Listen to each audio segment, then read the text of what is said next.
introduce John Fox, who's a Harvard PhD anthropologist who has excavated ancient ball courts in Central America, traced Marco Polo's route across China, and bicycled Africa's Rift Valley in search of human origins. He's contributed commentary to Vermont Public Radio, has written for Smithsonian, Outside, and Salon, among other publications, and in 2010 was awarded a McDowell Colony Fellowship. He's also the author of Around the World with a Million Kids, Adventures of an Online Explorer, a collection of essays written while co-leading the groundbreaking Quest interactive educational expeditions. Please join me in giving a warm welcome to John Fox.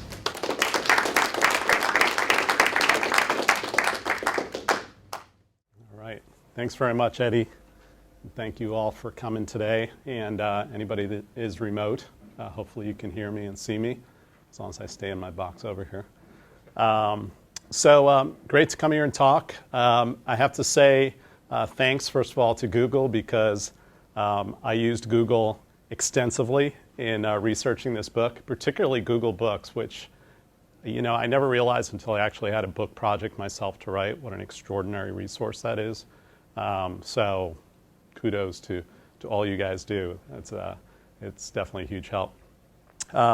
So first, a little background on how this book came to be.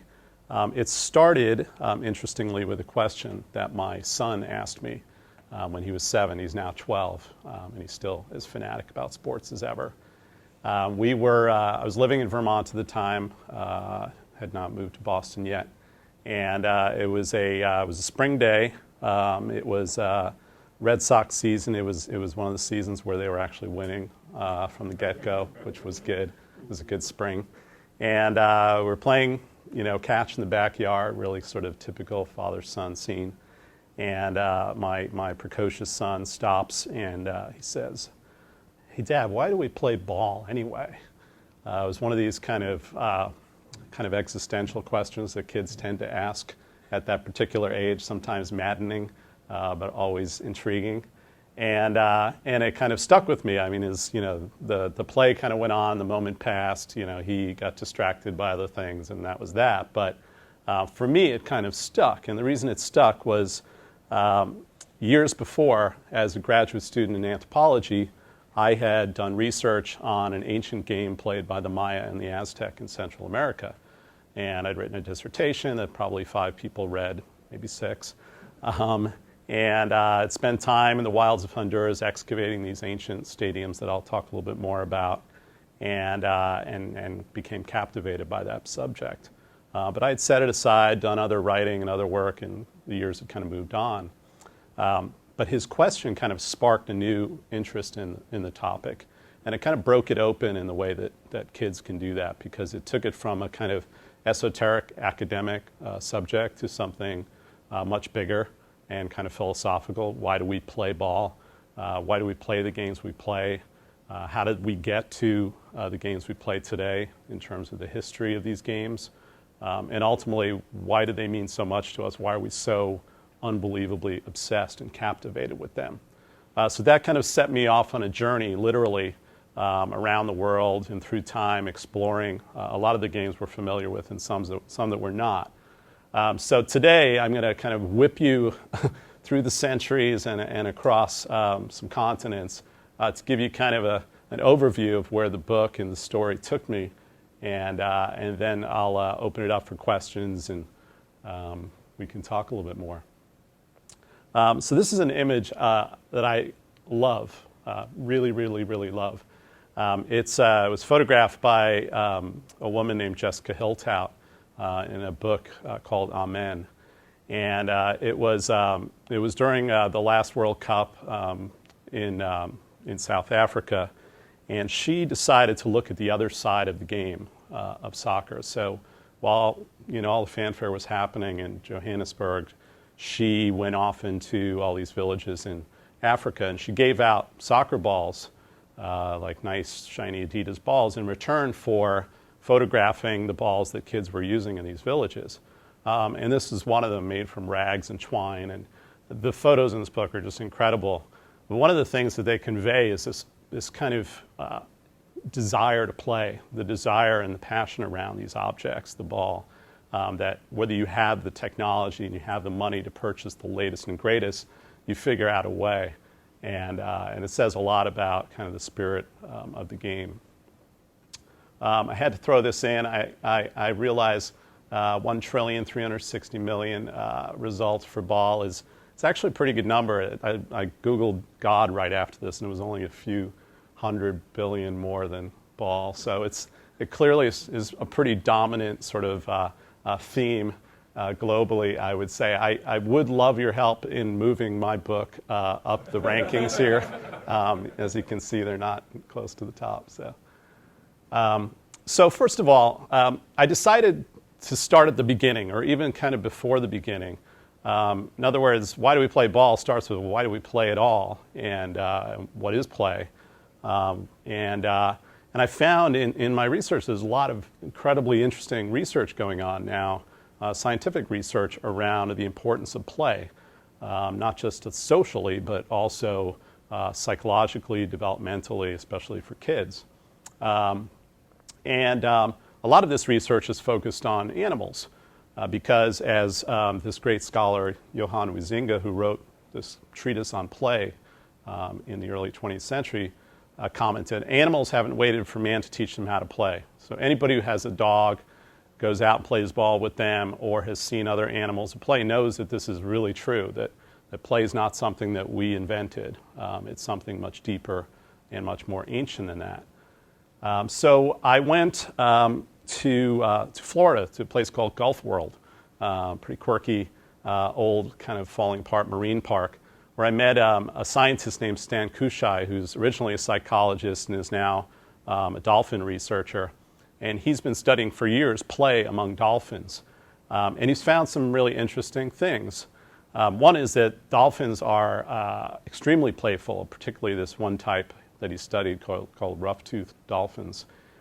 They use play as a way of learning about the world and testing their physical limits, understanding the sort of boundaries, both kind of the social boundaries of their pod and their relationship with other dolphins, but their physical boundaries in terms of how to swim in the wild and be safe and dodge predators and be on the alert. So he's done all of these studies that really indicate that play for dolphins is a kind of fundamental part of their survival. And this is interesting, and this research is interesting because for years play was seen as the opposite of what's serious or work. It was seen as something frivolous. And scientists had really struggled to find any biological reason why any animals should play. In fact, if you really kind of boil it down, play often exposes animals to danger. It depletes their energy. It puts them in kind of precarious situations oftentimes where they're distracted. So in many respects, play should be kind of the opposite of something that's selected for, and yet it's selected for again and again. There's been some other really interesting studies done with rats where one group of rats was separated from another. One group's allowed to play and encouraged to play with frenzy, and the other is kind of shut out and apart from each other, and they're not allowed to play. And over time, the ones that are playing develop a protein, a neurotrophic factor that actually stimulates the prefrontal cortex, which is where emotional intelligence and decision-making originates. So a lot of these studies are showing that play actually makes you smarter, makes animals smarter, and most likely humans in the way it helps us actually develop our brains, our social skills, our emotional intelligence. So that was where the book started, was really, what is play and where does it come from? And there's a lot more on that. Sweeping through time.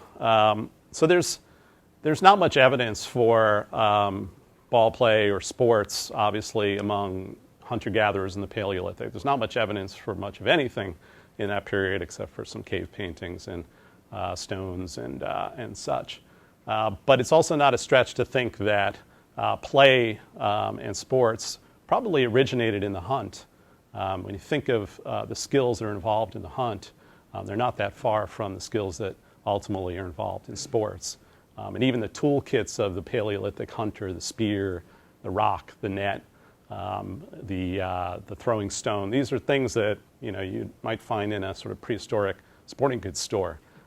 So there's not a stretch to think that sports evolved as a way of, like the dolphins, testing boundaries, of using play as a way of honing skills that would have more application in real life, in the hunt, in protecting yourself and your family, and so on. But that's mostly speculation. It's really not until the growth of civilizations, Mesopotamia and Egypt, we actually start to see evidence that they were playing ball, they were playing sports, they had already begun to worship this sacred orb, as I often call it. This is a depiction from a tomb in Egypt, 1500 BC, showing King Tutmosis with a ball in his left hand and a stick in the right hand, and these little servants offering him new balls. This particular scene is shown again and again and again in this period of ancient Egypt, and it seems that there was an actual ceremonial game played by the pharaoh called Saker Hamat, in which the ball was struck into the four directions. It was seen as defeating the serpent enemy of the gods. There was a lot of mythology around it and a lot of ceremony around it.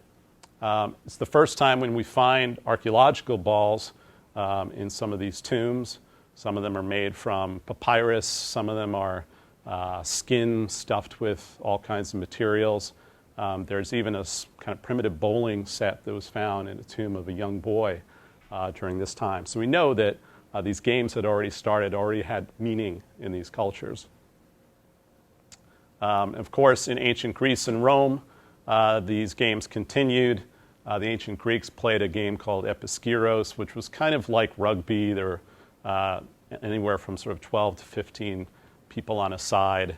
It's hard to understand all of the rules from the text, but it's clear that they played these sports. They weren't part of the Olympics ever. The Olympics were seen as kind of serious games for serious kind of warriors and athletes, whereas ball games were seen as kind of fun, frivolous play, like child's play. So they were kind of in two different categories, but they did play a lot of ball sports. Real sort of organized sports in the old world really kick off in around the 10th century in England. And that's when football, broadly speaking, hits the scene. And when I talk about football, I mean like all of football, American football, soccer, rugby, like the root of all of those games goes back at least to 10th century England. And there's wonderful accounts from the earliest periods of the medieval era of these huge mob games being played between one village and another. This is a depiction from the early 19th century in the Normandy region of France. And it's hard to tell here, but there's just basically an enormous scrum going on of hundreds of men tussling over a ball. And so for hundreds of years through the medieval period, this was happening in villages all over Europe, where one town or one parish would compete against another. They were, kind of as a holdover to earlier times, highly symbolic affairs with religious connotations. This game, La Soule, played in France, the name is believed to come from Sol, or the sun. And some of the beliefs were that whichever side managed to capture the ball in these contests would ensure a good harvest for their town or their particular area. Or in some cases, it was the fishermen versus the farmers, and if the fishermen won, there'd be good fish that year. So these were symbolic affairs that were usually played around feast days like Mardi Gras, so right before Lent, kind of crazy affairs, lots of drinking, lots of playing and carousing. And that's really how football started, which is not that far from where it's ended up. So this book that I wrote was way more than history. I've always liked to use whatever I do as an excuse to travel. That's the only way I became an archaeologist. I've done anything exciting in my life is just very, very into traveling. So for this particular chapter on football, I learned about a holdover of this mob football game that's played twice a year on the island of Orkney, north of Scotland. which is a very cold, very remote, kind of rocky place. And on Christmas and New Year's Day, the two sides of town face off against each other, just as they did in medieval times. The sides are known as the Uppies and the Doonies because there's one street in town called Post Office Lane, which is probably from here to that wall. And if you're born on the upper side of that, then you're an Uppie for your whole life. It's like being, a Celtics fan or Red Sox fan for life.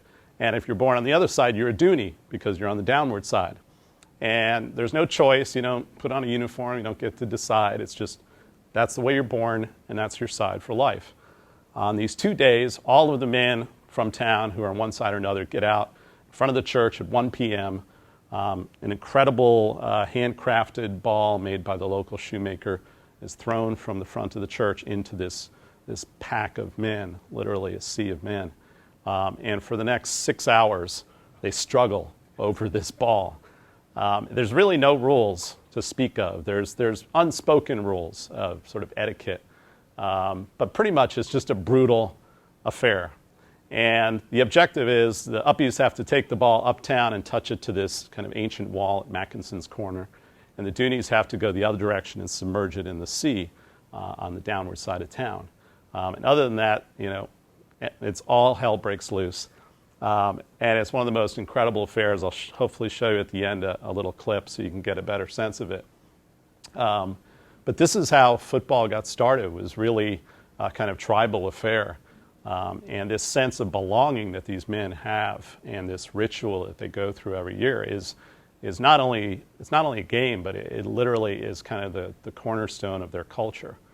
If you took this game out of it, they wouldn't know what to do. And that's how they speak of it, is that kind of passion. So it was really incredible to be able to see that, and it does give you a sense of why we play these games. This is another scene. This is right out. You can see the church. This is right after the ball gets swallowed into the mouth of the pack, as I like to call it. And you won't see that ball maybe for another couple of hours. You'll see the scrum, bouncing off alleyways and making its way through town, but it's rare you see the ball. All the shops in the streets are barricaded very heavily because this pack will go right through the windows otherwise. The year I was there, there was a guy who was from a Flatlander, kind of from London or someplace, who came up to watch it. And the poor guy left his BMW on the street, like he didn't know. And the pack literally went up and over this thing and just squashed it. And then they were fighting over who was going to pay for it. And they were like, oh, it's an act of God. So on from there. So football began as this mob sport. It was the people's game from the very beginning, and it still is. You think of the global expanse of soccer, football. There's a reason for that. It has roots where everybody's involved. It brings everyone in. Tennis developed in a completely different way, although in a similar time frame. So tennis has its roots in 13th century France, and it started in the monasteries. Interestingly, the monks who were, busy wearing hair shirts and prostrating themselves did occasionally have fun, and they invented this game of tennis, which they called jeu de paume because it was played with the palm of the hand originally. And for the first 200 years of the game, there was no racket and there was no net. It was basically a kind of handball game. But they played it in the cloisters, and the depiction on the left is actually from the 1600s in Paris of one of these jeu de paume courts. And you can see, if you kind of think of your sort of history books and what a medieval courtyard would look like, it's got these sloping penthouses and these galleys on the side and a kind of courtyard. So the court, as it's evolved through time and as it's still played today, reflects this. On the right is one of these jeu de paume courts. In the U.S. it's called court tennis, and in England it's called real tennis. And you can see it hasn't changed much. It's still got the penthouses, still got these galleys, and these unusual lines for how you score points. So tennis began as a monastic sport. But then the princes of the neighboring area were, of course, being educated in the monasteries, so it quickly became the sport of kings. It was an elite sport. Shakespeare wrote about it many, many times. Through the 1500s and 1600s, it was the absolute rage on the royal circuit, to the extent where there were 250 of these rather enormous, substantial courts in Paris alone in that time period. Today there's exactly one in Paris, which I went to, and one on the outskirts of Paris. This one on the right is at the Chateau de Fontainebleau, which is one of the palaces of the French kings. And I got a lesson in how to play this ancient form of tennis and come to appreciate it at the same time. One of the cool things about this game, there are many cool things about it. First of all, that it's even still surviving. There's I think 45 courts left in the world where you can actually play this game. One of them's in Boston on Boylston Street, and I played there. This is from the 1600s, showing there was an actual person called a pommier who was responsible for making the balls and the rackets, and kind of a court pro. And they still exist. And this guy Matty, who I spent time with in Fontainebleau, still makes the balls by hand. You can see essentially the same technique, the same technology. Very simple, very primitive, you could say. But that's part of the art of the game, is the fact that you go to a court where somebody can make the balls just the way you like them. And it's a real skill that is frankly dying fast. Okay, you're going to have some travel whiplash here, but at the same time tennis was exploding in Europe, of course the Europeans were heading to the New World to conquer and create mayhem, among other things. And they arrived, full of their game, and they had other balls that were filled with wind, and they brought those with them. Columbus, on his second voyage, brought some of these balls. And they arrived in the New World and in the Yucatan region, and they encountered the Maya Indians and the Aztecs, of course. And they were shocked to find that there was a sport being played there that was quite sophisticated, and even more shocked to find that they were playing with this substance that they'd never seen before, that they thought was possessed by demons, because the substance would bounce 12 feet in the air and ricochet off walls and had like this life in it, which was perplexing to them. They'd never seen anything like it. Of course, it was rubber, because they never encountered rubber before. It was indigenous to Mexico and Central America. The Maya and the Olmec before them had been playing this sophisticated sport with this solid rubber ball for, at that point, almost 2,000 years. The earliest ball courts that look like this date to about 1200 BC. So at the same time those Egyptians were playing their games, which were kind of ceremonial, the Maya, the Aztecs, and their predecessors were playing what was actually a much more sophisticated and complex and very athletic game. The game today is called ulama, so that's the name that I usually use to talk about it. It was played in a court like this, lots of different shapes, but usually an alleyway where the actual play happened between two teams. There's a lot of different kinds of markers, but here you can see rings fairly high up. The object of the game was to knock this rubber ball, usually with your hip, sometimes with your forearm padded, through one of these rings, and otherwise score points. This is a depiction from a Maya polychrome vase that's been rolled out by a photographer that shows one of these games in action. So you see these players in motion, you see them against a temple behind them with musicians, and it's this, this big ceremony. And so a lot of the depictions of this game that we see are highly ceremonial. And in fact, we see enough of these to come to understand that there was life and death consequences associated with this game, and that at least in some of these rituals, most likely the losers lost their heads, quite literally.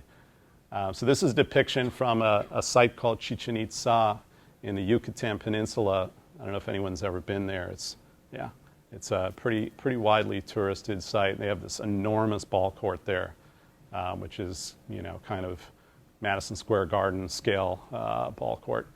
And on the side in stone is this carving that shows two players. One of them is standing on the left with a knife in his hand made of stone and a head in his left hand.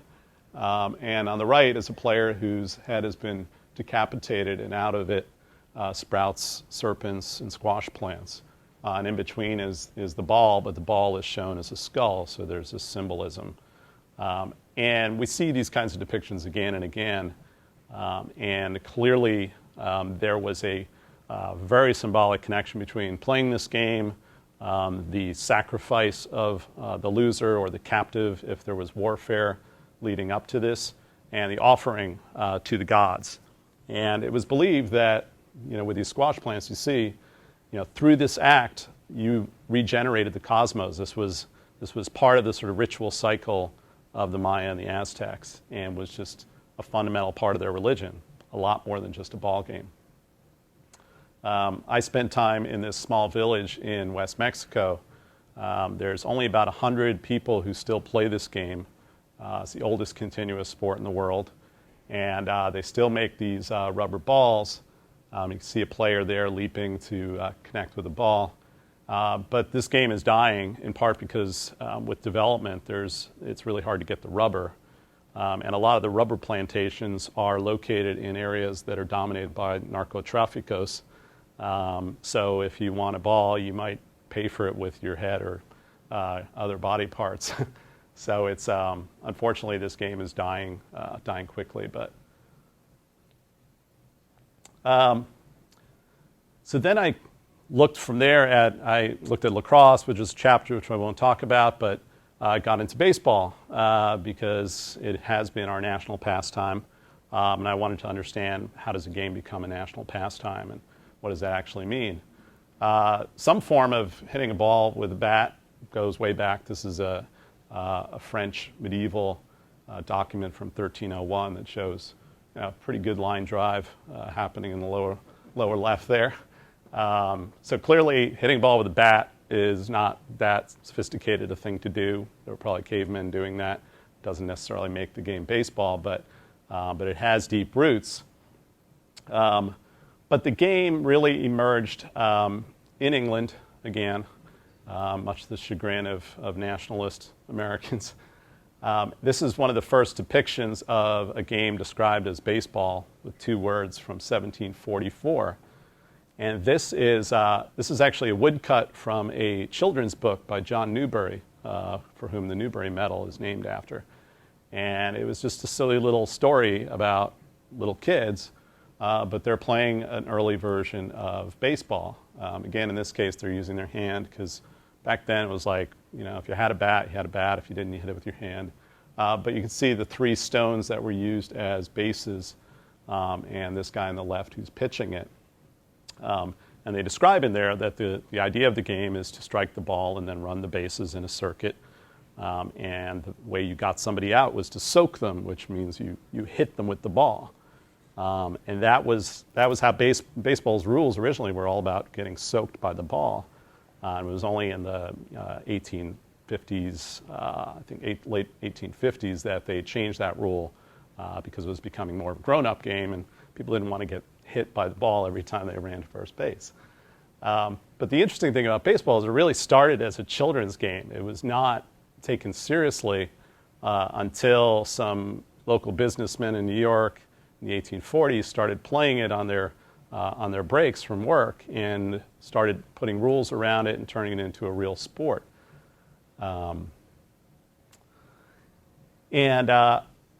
One of the interesting stories in baseball that I researched is around this man. I don't know if anybody knows who this is. This is Doubleday. Yeah, Abner Doubleday. Cartwright is the real father of baseball. So Abner Doubleday, who's long been held up as the father of baseball, invented it in a cow pasture in Cooperstown in 1839.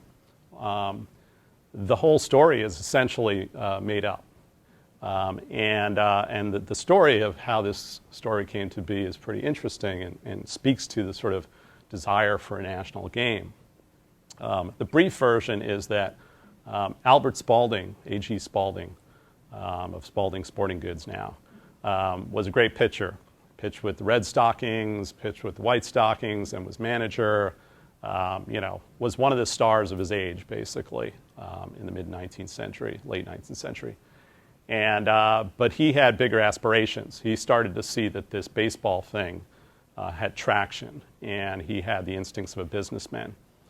So he started Spalding Sporting Goods, and very rapidly became incredibly successful business. I mean, he just monopolized the sporting goods industry.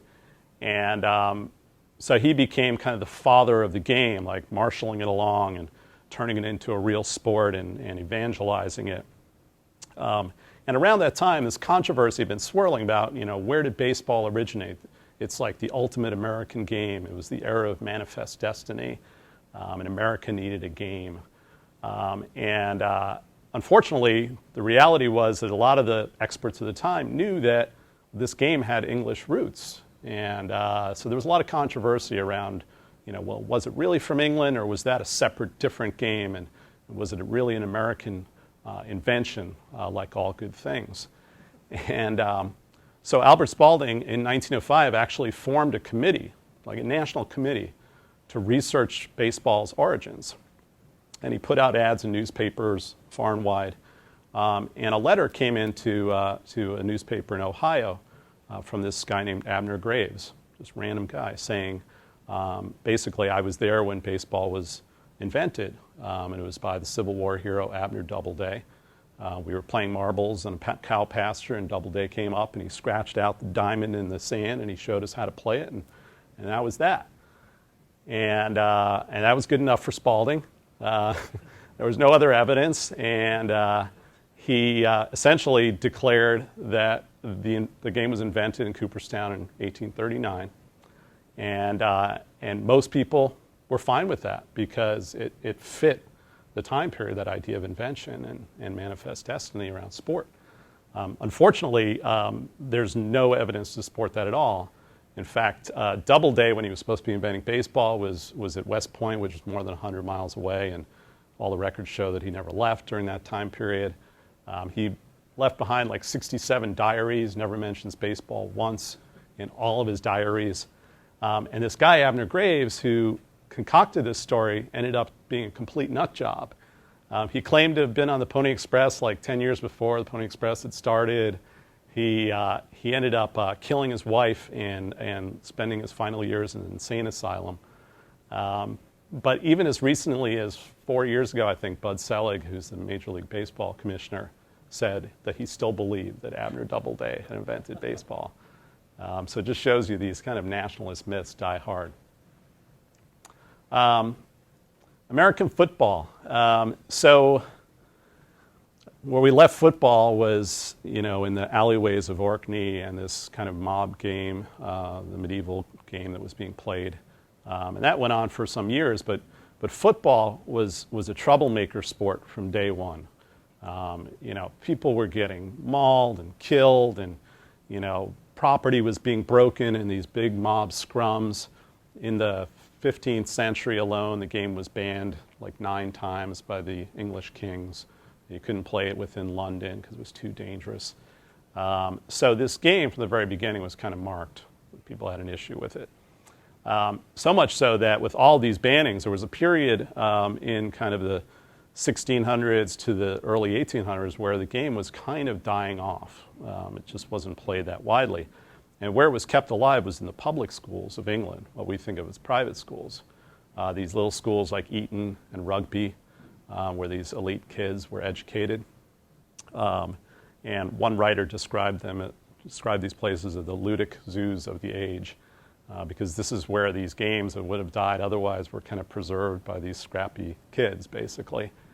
And what happened in those schools is different versions of football developed. So at Eton, they developed a game that was focused more around kicking and keeping the ball low. And at Rugby, where they had this huge expansive green, they developed a running and carrying game, which involved tackling. So you had these different kinds of games. Some of them allowed tackling and holding and running with the ball, and others didn't. And there was just kind of a mishmash of sports. And it was really here in the late 19th century that these sports started to get codified. So soccer, association football in the 1860s got its rules. And it looked like America was going down the path of more of a soccer type of sport. And it was actually Harvard that intervened because all of the local kind of Ivy League schools had banded together and said, we're going to codify rules. You can't tackle, you can't carry the ball. And Harvard said, we're out. We're not playing by those rules because we've been playing for years by these Boston rules. The Boston rules allow ball handling and tackling under certain circumstances. And they eventually had their way. They eventually imposed their will over this kind of commission, and American football evolved as this, the physical game that it is today. But it wasn't, what I always find interesting is people talk about Americans as kind of rejecting the global game of soccer, which I don't think is the case because soccer didn't really exist at all until the 1860s as a game with its own rules. By that time, we were already incubating other versions of the game. So it was really more a case that we had a form of the game that we liked. And that by the time soccer became anywhere near a global game, we were already like doing our own thing. And Americans do have that independent streak. So we weren't about to kind of reverse history and go back. To cover football, I went out to Ohio to the one factory in this place called Ada, where they produce every football that's used in the NFL and have since the 1950s. So basically 150 workers in this old school factory that hand make these footballs with, again, pretty basic machinery, which was pretty cool. I learned that it takes 5 cows to service a single NFL game if you add up the leather involved and where the leather comes from. So I always found that kind of a fun little fact. So I got to see how this was produced and learn about the whole way that football kind of took this kind of rough game of soccer or rugby and created this incredibly disciplined game with incredibly sophisticated rules over a pretty brief period of time. But unfortunately, or fortunately, depending on how you roll, it never shook off the violence at its core, bless you.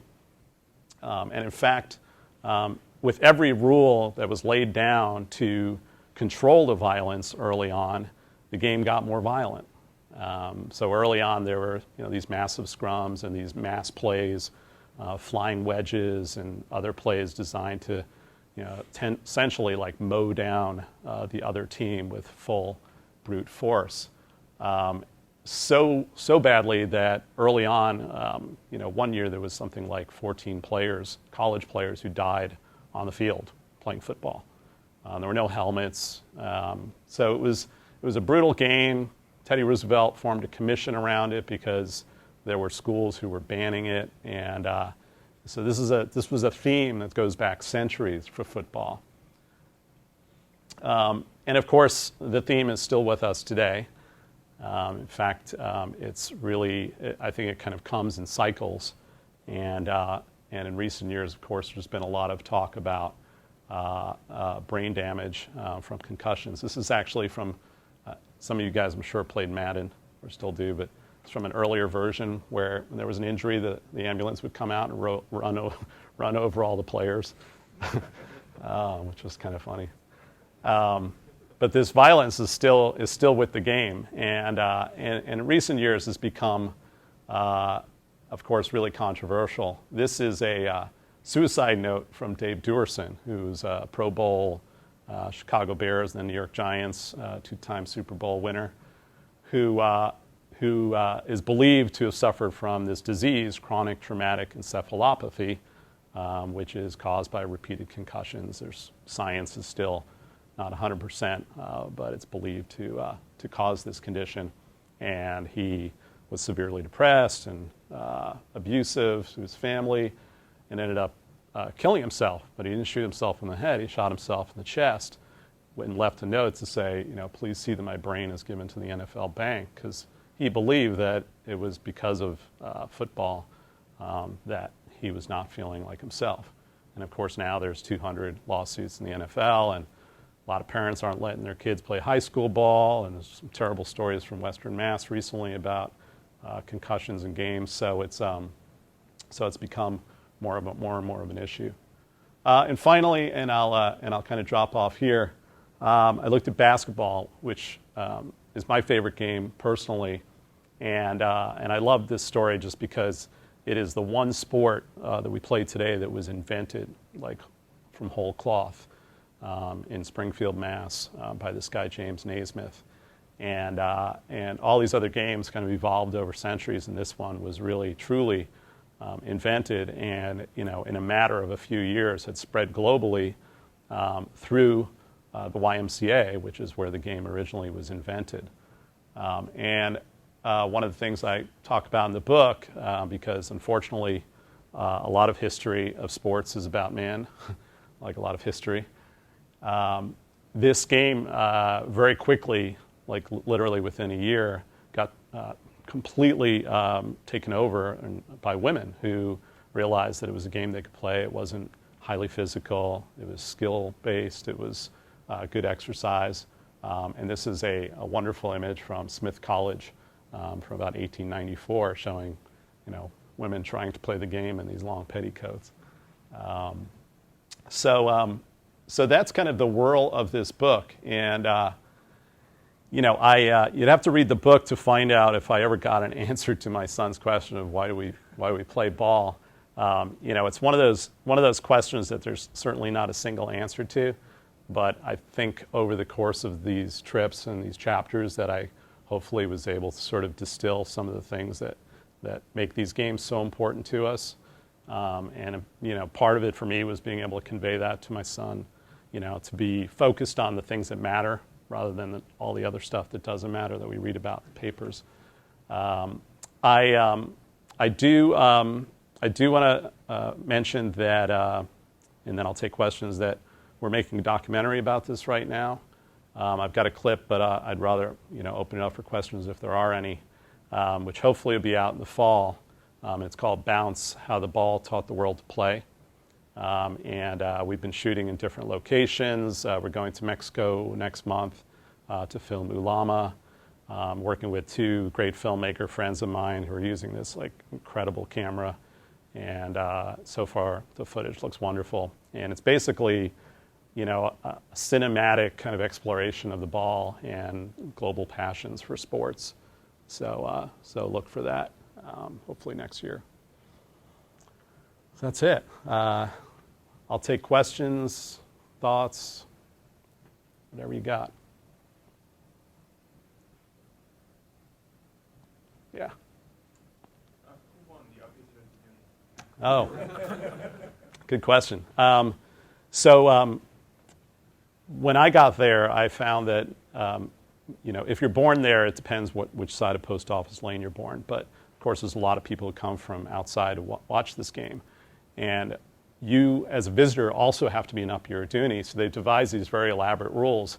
It's wherever you set foot in town first, and which side you first set foot on determines, again, whether you're an uppy or a dooney for life. So I ended up setting foot on the dooney side. That's where I got out of the taxi in front of my B&B. And I was psyched, and I was talking to all these doonies and feeling like one of them. And then I found out that they hadn't won in 12 years. So I was instantly a member of a losing franchise.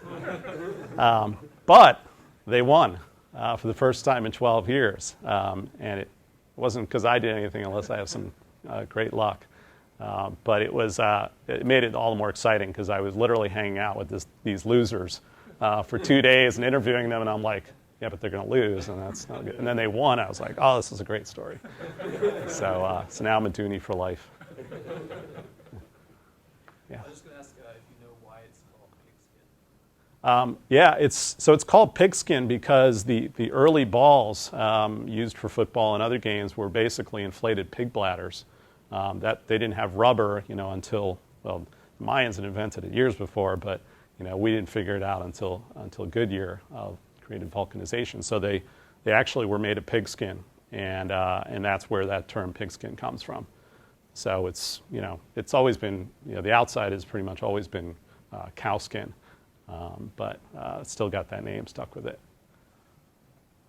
Yes? Do you see any trends over time in kind of the reward for the games? Like all this competitiveness goes towards a cause, like winning, and you get credibility or pride. But over time, in your study, did you find anything like with the Mayans you're talking about? It was literally life and death, gladiator games.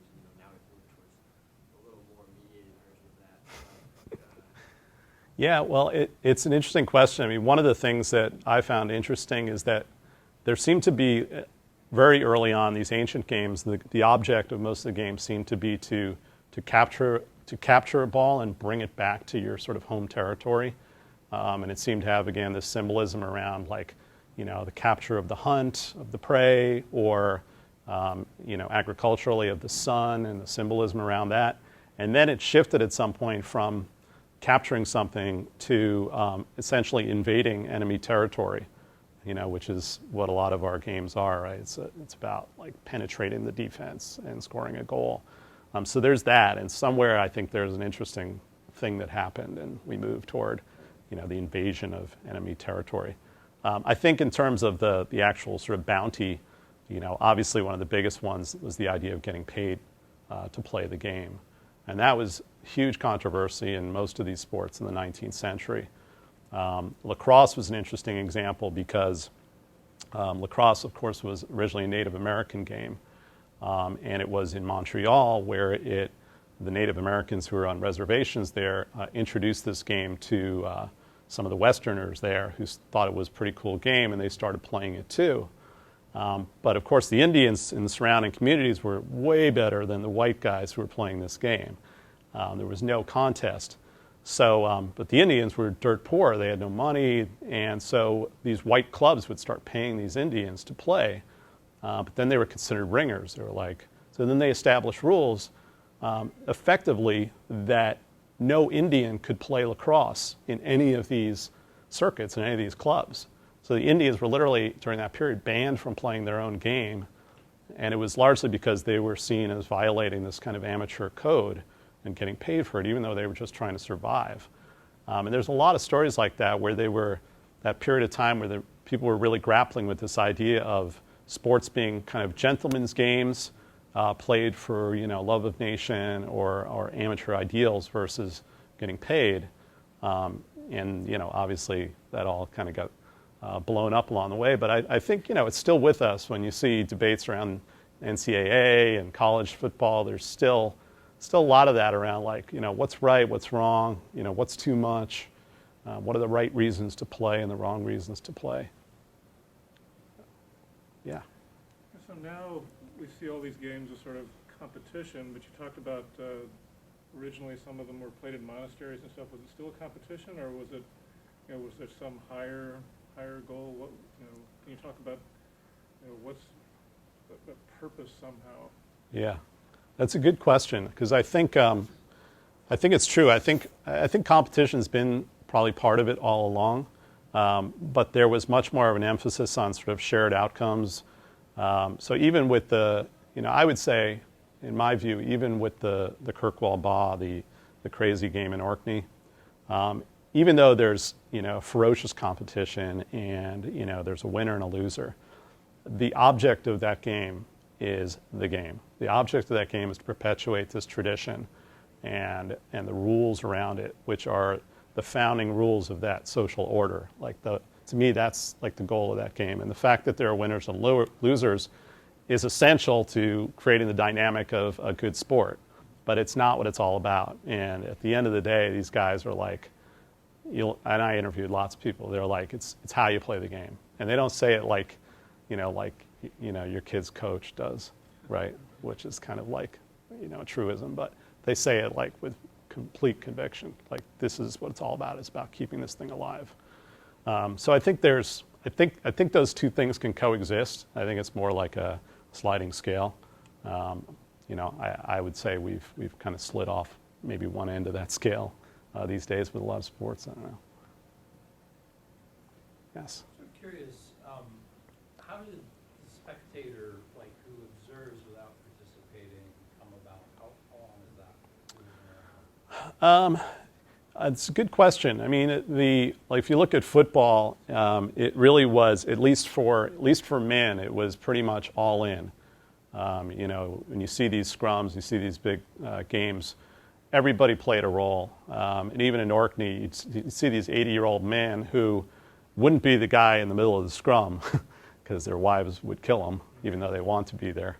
But they'd be the guys on the outside of the pack, like calling the moves and strategizing, and very much, not coaches, but very much players.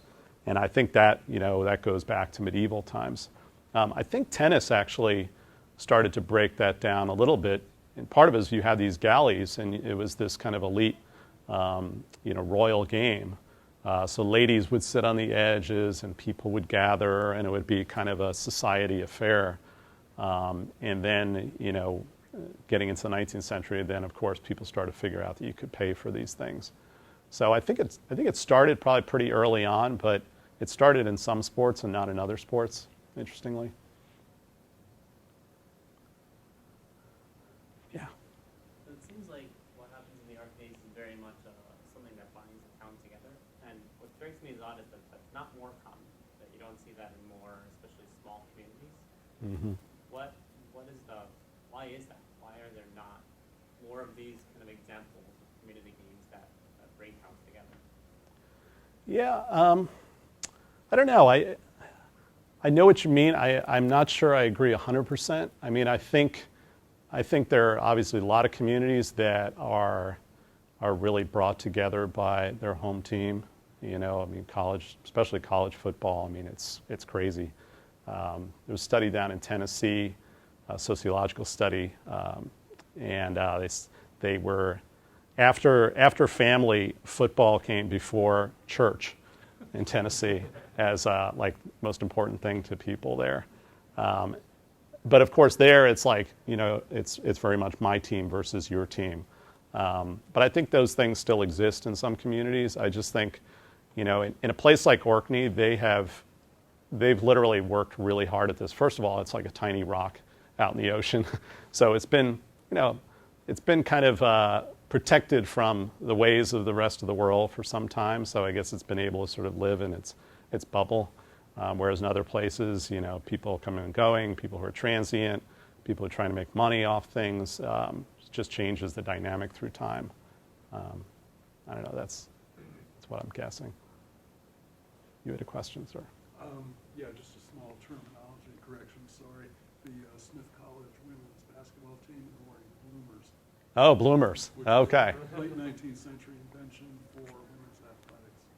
They were indeed. That's good call. They were not wearing spandex or other useful materials for play. Good. All right. Well, thank you guys very much.